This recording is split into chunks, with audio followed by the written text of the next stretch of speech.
Hey everyone. So this is the third time I'm talking about elections on my channel, aren't I?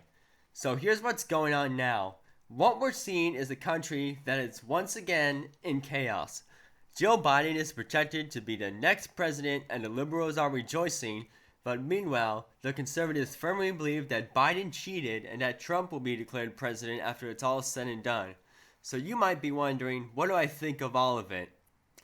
Well, I'm going to rustle a ton of jimmies today, but I think everyone here, liberal and conservative, has faith in the wrong thing. What we're seeing here is faith in politicians, not faith in God. When Trump became president, all his supporters believed that Trump was going to fix everything wrong with this country. Do I believe Trump did the best job he could? Yes, I do. He was trying to make America a better and safe place for everyone, but he couldn't fix everything. The liberals also falsely believe that Biden is going to fix everything and make our country better. Again, a misplaced faith. Truthfully, I really hate politics, and here's why.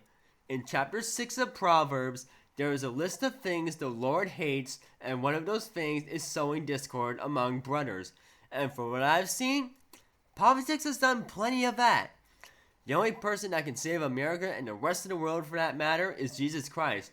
And when people reject Christ and put faith in other things, this is how we get into the mess we're in. Jesus didn't get involved with politics. When he was on earth, he loved people.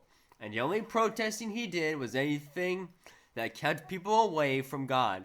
It is not solely Democrats that are to blame or solely Republicans to blame. This fallen world is everyone's fault. That includes me too, because I know I'm not perfect. Then there's the blasphemy. Oh, the blasphemy I've seen. I've seen people shoehorn people like Biden and Trump into Bible verses where they don't belong. Passionately rooting for a candidate is one thing, but it's another thing to shoehorn things into the Bible inappropriately. I've also heard people say that God is going to change the vote just like that. That's not how it works. Just because he can do it, because God can do anything, doesn't mean it's how he works. Let's assume that Biden is going to become president. He's probably not going to be a good president. But have you ever thought that God allows certain people into office for a reason? Every person that has been in office is no accident. What if this happens so that the church can be shaken up to see who truly relies on God and who's relying on politicians? Grow a pair and go back to relying on God and fight for the gospel, not for political causes. Real change, real regeneration starts with Christ. If there was tampering going on, then pray that God will deliver vengeance. Vengeance is only his. If by some freak miracle that Trump does turn out to be president again after all of this, I still say the same thing. Fight for Christ, not for political agendas. Preach the word. Be kind to people while doing so. Kindness is the ultimate weapon. Nothing else matters but the gospel of Jesus Christ. That's all I'm here to do. I don't get into politics.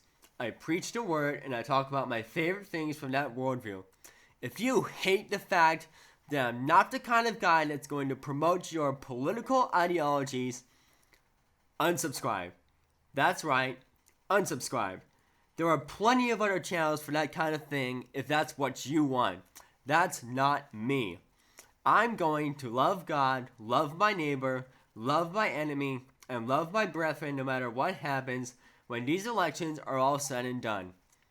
Well, now that that's out of my system, I hope you'll ponder what I've said tonight. God bless.